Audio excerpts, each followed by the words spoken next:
নমস্কার, শেয়ারবাজ থেকে আমি শাশ্বত মিত্র। একটা ড্রিম মন্ডে বলতে যা বোঝায় তাই গেল আর কি। এখন কেউ তো আশা করেনি যে একটা দল 90% স্ট্রাইক রেট রেখে আসন পাবে, 288-র মধ্যে 230টা আসন তাদের যাবে। এখন আপনি যারা অন্যরকম ভাবেন তারা বলতে পারেন অ্যাকচুয়ালি রেজাল্ট হচ্ছে 1:1। ঝাড়খণ্ডে অন্য দল জিতেছে, মহারাষ্ট্র জিতেছে, কিন্তু মহারাষ্ট্রের সঙ্গে ঝাড়খণ্ডের কোনো তুলনা হয় না। মহারাষ্ট্র হচ্ছে আমাদের বিজনেস ক্যাপিটাল, যার ক্যাপেক্স থেকে আরম্ভ করে জিডিপি সবই হায়েস্ট। ভারতের টোটাল জিডিপির মনে হয় 15 বা 17% মহারাষ্ট্র থেকে আসে, একটা রাজ্য থেকে। এই রাজ্যে খালি যে ধরনের নতুন আপনার মেট্রো রেল বলুন, হাইওয়ে বলুন, যা তৈরি হচ্ছে, যা বানানো হচ্ছে, তার ক্যাপেক্স 8 লক্ষ 8.5 লক্ষ কোটি টাকা। তো সেই রাজ্যের, এবং সবচেয়ে বড় কথা, এই রাজ্যের টাকা একটা টাকার ভাণ্ডার বলতে পারেন। যে কোনো রাজনৈতিক আমাদের দেশে একটা ভালো জায়গায় যেতে গেলে যে পরিমাণ টাকা পয়সা লাগে, তার একটা বিশাল বড় পার্সেন্টেজ ভারতের যে আসে জিডিপি, তার আসে মহারাষ্ট্র থেকে। কারণ তার একটা আলাদা দাম আছে। তার সঙ্গে বলতে পারেন কিছুটা আগের দিনই হয়তো এফআইআররা সেটা অনুধাবন করতে পেরেছিল, যার ফলে ফিউচারে একটা 15,000 কোটি টাকার বাই এসছে। তার সঙ্গে বলতে পারেন ডাও জোন্স হায়েস্ট লেভেল 44,000-এর ওপরে পরপর চলছে। তো সেই হিসাবে মার্কেট একটা রান দিয়েছে। আগের দিন 500, আজকে প্রায় 400 পয়েন্ট, দুদিনে 1000 পয়েন্ট পড়েছিল। 23,200-300 আপনার 200 ডিএমএ ছিল, সেটা ভেঙেছিল।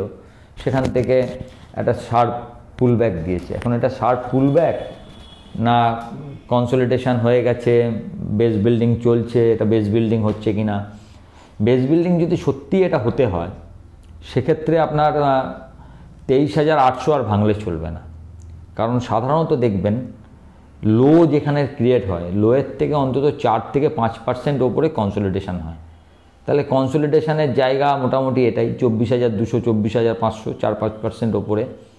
এবং সাধারণত কনসলিডেশন যে জায়গায় হয় তার থেকে 2-3%-এর নিচে মার্কেট লো করে না। আগের যে লোটা, সেই লোটা 2% অন্তত ওপরে থাকে, যে জায়গাটায় বেসটা তৈরি হয়। তার আগের লো মোটামুটি আপনার 23,250-50। তো সেখানে 2% মানে 460 পয়েন্ট, মানে 700। আপনি আরও 100 পয়েন্ট যোগ করে নিন, 800। 23,800 আর ভাঙাটা উচিত না, যদি এটাকে আমরা ধরে নিই। আপনি আমি কি ভাবছি সেটা কথা নয়, market screen is supreme. Screen যা বলবে সেটা আপনাকে দেখতে হবে। আমি ভাবতেই পারি যে মার্কেট আরও নিচে যাবে, কিন্তু আপনাকে স্ক্রিনকে মানতে হবে। তো সেই হিসাবে আপাতত পজিটিভ মার্কেট। 24,200 পেরিয়ে বন্ধ করা মার্কেটের পক্ষে for the time being positive. কিন্তু এটা বিয়ার মার্কেট কারেকশান কিনা সেটা আপনি বুঝতে পারবেন যদি সত্যি করে মার্কেট এখান থেকে বুল ফেজে যেতে হয়। তো মার্কেটকে 24,600-র ওপরে ক্লোজ দিতে হবে। যদি মার্কেট 24,600-র ওপরে দুটো দিন ক্লোজ দেয়, সেক্ষেত্রে আপনি বলতে পারেন যে ইমিডিয়েট বটম হয়তো তৈরি হয়ে গেছে। 23,250-এর বটমকে মেনে নিয়ে আমাদের নেক্সট বাড়তে হবে। কিন্তু যদি সেটা না হয়, তাহলে এই 1000 বা 1200 পয়েন্টকে আমরা কারেকশান মানে বিয়ার ফেজের কারেকশান হিসাবেই দেখব। বুল ফেজে যেরকম একটা 2-3%-এর কুইক কারেকশান হতে পারে নিচে, সেখান থেকে আবার মার্কেট ওপরে চলে যেতে পারে। বিয়ার ফেজেও ঠিক তাই, যে একটা 2-3%-এর কি 4%, বড়জোর 5%-এর একটা কারেকশান হয়ে সেখান থেকে মার্কেট আবার নিজের অরিজিনাল যে ট্রেন্ড, সেই ট্রেন্ডটাকে ধরতে পারে। এখন কবে থেকে সেটা আমরা বুঝবো? আপ টু বৃহস্পতিবার সেটা বুঝবার চান্স কম। কারণ দেখুন, এখনও মার্কেটে সিস্টেমে প্রচুর শর্ট রয়েছে। মার্কেট যে জায়গায় আছে, শর্ট কভারিং করতে গেলেও মার্কেটকে 24,400, 24,500 অবধি নিয়ে যেতে পারে।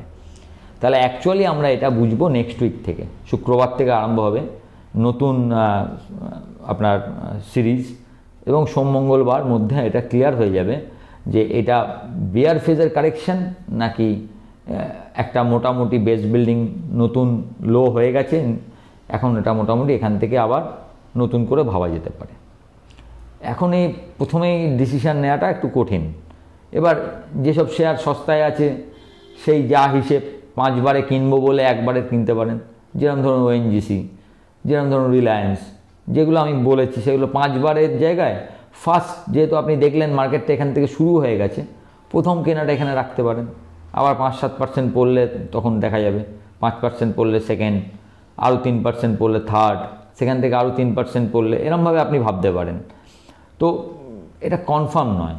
তো এই মুহূর্তে যা ট্রেন্ড রয়েছে সে ট্রেন্ডটা পজিটিভ, এটা আপনাকে মেনে নিতে হবে, আমাকেও মেনে নিতে হচ্ছে যে আপাতত trend is positive for the time being. যে ধরনের চার্ট প্যাটার্ন তৈরি হয়েছে তাতে নিয়ার অ্যাবাউট 24,000 যদি না ভাঙে, 24,000 থেকে 24,050 এটা ভালো সাপোর্টের কাজ করবে। যদি না ভাঙে তাহলে আপাতত ওপরে, কিন্তু যদি কোনো কারণে এই সপ্তাহেও এত ভালো কিছু, এত সব ক্লোজের পরও যদি মান্থলি ক্লোজিং 24,200-র ওপরে নিফটি দিতে না পারে, then it's a negative for Nifty.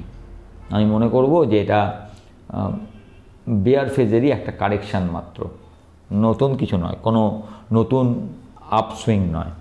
এখন এইটুকু কারেকশানে আপনি কি কিনতে পারেন?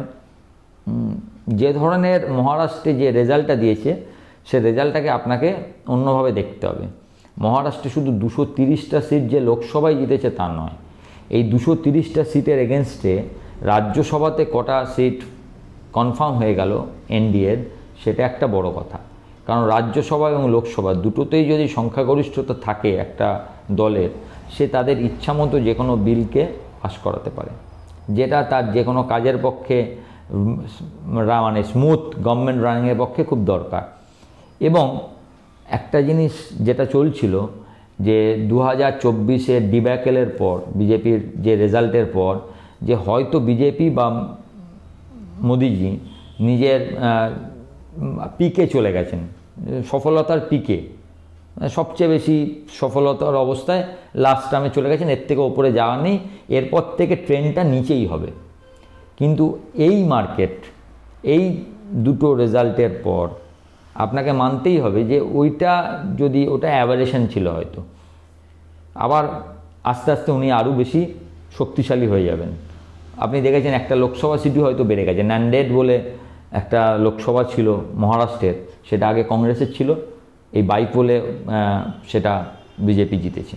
সুতরাং একটা লোকসভা সংখ্যাও বাড়লো, 241 হলো বিজেপির। এবং এতগুলো এইরকম থাম্পিং ভিক্টরি, এর ফলে নিজের যে কোনো কাজ, ওনার যে পায়ের নিচের জমি আবার অনেক শক্ত হয়ে গেল। দ্বিতীয় একটা ব্যাপার যেটা মার্কেটকে আরও বেশি স্টেবিলিটি দেবে, যে আমাদের একটা ধারণা ছিল যে এই গভর্নমেন্টটা কমপ্লিটলি নির্ভর করে মোদির ওপর, যতদিন মোদি আছে এভরিথিং ইটস ওকে। কিন্তু হরিয়ানা এবং এই মহারাষ্ট্রের ভোট একটা জিনিস দেখালো যে বিজেপি বা এনডিএ আপাতত মোদির ওপর কমপ্লিট নির্ভরতাও কিছুটা কাটাতে পেরেছে। যেরকম আপনারা জানেন হয়তো, হরিয়ানাতে উনি মাত্র 8টা সভা করেছেন এবং মহারাষ্ট্রে 9টা। তো এই সব মিলিয়ে কি হচ্ছে, স্টেবিলিটির প্রশ্নে আপনাকে গভর্নমেন্টটাকে অনেক বেশি স্টেবল লাগবে, যে হ্যাঁ শুধু এটার ওপর নয়, আরও অনেক কিছু আছে যেটার ওপর গভর্নমেন্টটা নির্ভর করবে। এবং যেহেতু নেক্সট 3 মাস বড় কোনো ভোট বা কিছু নেই, বাজেট সামনে, সেই জন্যে কাজকর্ম অনেক বেশি, ক্যাপেক্স অনেক বেশি হওয়ার সম্ভাবনা, এবং বাজেটটা একটা স্ট্রং বাজেট হওয়ার সম্ভাবনা, কারণ সামনে কোনো ভোট নেই, বাজেটটা খুব ভালো হতে পারে। তো সেই সব সম্ভাবনা, এবং এফআইআই যে আপাতত যদি এফআইআই অন্তত আর না বেচে, তাহলে সেখান থেকেও আপনি একটা সুযোগ পাবেন। সেকেন্ড কথা হচ্ছে সিস্টেমে যে শর্ট রয়েছে সেটা আপনাকে সুযোগ দিচ্ছে। থার্ড, আমেরিকা ক্রমশ নতুন হাই করছে, তা আমেরিকা এবার হাই আর আপনি ক্রমশ একের পর দিন এক লো করছেন, সেটা একটা অ্যাভারেশন, সেখান থেকে আপনি হয়তো একটু একটা হেল্প পাচ্ছেন। ফোর্থলি যেটা, সেটা একটা আমাদের জিও পলিটিক্যাল রিস্ক প্রচুর ছিল। এই আজকে আমেরিকা বলছে, রাশিয়া বলছে আমি নিউক্লিয়ার ওপেন দেব, ওইদিকে আপনার তাইওয়ান বলছে চায়না আমাকে আক্রমণ করতে পারে, এদিকে north Korea south Korea tension, ওইদিকে হচ্ছে আপনার ইসরায়েল, হামাস এবং ইরান। কিন্তু এই সপ্তাহে, এই উইকেন্ডে আপনি দেখলেন সমস্ত টেনশনগুলো যেন আস্তে আস্তে একটু কমলো, যেখানে ট্রাম্প নিজে থেকে বলছেন না, নতুন করে আমি চাই পুরো বিশ্বে শান্তি আসুক। তো ফিউ পজিটিভস আর দেয়ার। তো দেখা যাক কী হয়। এই সময়ে তাহলে আপনি কি নিতে পারেন? নেওয়া বলতে আপনি বলতে পারেন যে আমার যেটা মনে হচ্ছে ইনফ্রাস্ট্রাকচার স্টক ভালো হতে পারে, ব্যাংকিং স্টক আর একটু ভালো হতে পারে, পিএসইউ আর একটু ভালো হতে পারে, মানে হ্যাল বেল এসব এগুলো, মানে এদের আপাতত হয়তো একটা লো, যদি আর কোনো অন্য কোনো খবর না আসে, মার্কেট পড়লেও হয়তো যে লোটা এরা করেছিল হয়তো সেই লোয়ের কাছে এরা নাও যেতে পারে। এটা আমার মনে হচ্ছে যে লোটা করেছিল সেখান থেকে হয়তো হ্যাল বেল এগুলো একটু ভালো থাকতে পারে, যেগুলো সরকারের ওপর নির্ভরশীল, এবং পাওয়ার কোম্পানিগুলো যেমন ধরুন পিএফসি, আরইসি, টাটা পাওয়ার, ইনফ্রাস্ট্রাকচার, এলটি, এবিবি, সিমেন্স, এগুলো সব ভালো থাকতে পারে। তো আমি ব্যক্তিগতভাবে এরম দামে, এবং আমার অল টাইম ফেভারিটগুলো আপনি জানেনই, রিলায়েন্স, ওএনজিসি, এইচডিএফসি ব্যাঙ্ক, সেগুলো তো আছেই, যে 10টা বলেছি, ক্যাম্পস বা সিডিএসএল, এগুলো থাকবেই। তার সঙ্গে যেহেতু এই মহারাষ্ট্রের রেজাল্টটা পুরোপুরি আমাদের দেশের ওপর, তাই দেশের যে পিএসইউ স্টকস সেগুলোর দিকে আপনি একটু দেখতে পারেন।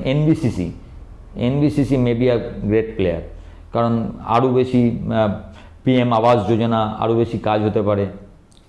এই সব জায়গাগুলোই দেখা যাক, লেটস সি যে মার্কেট কীরকম করে।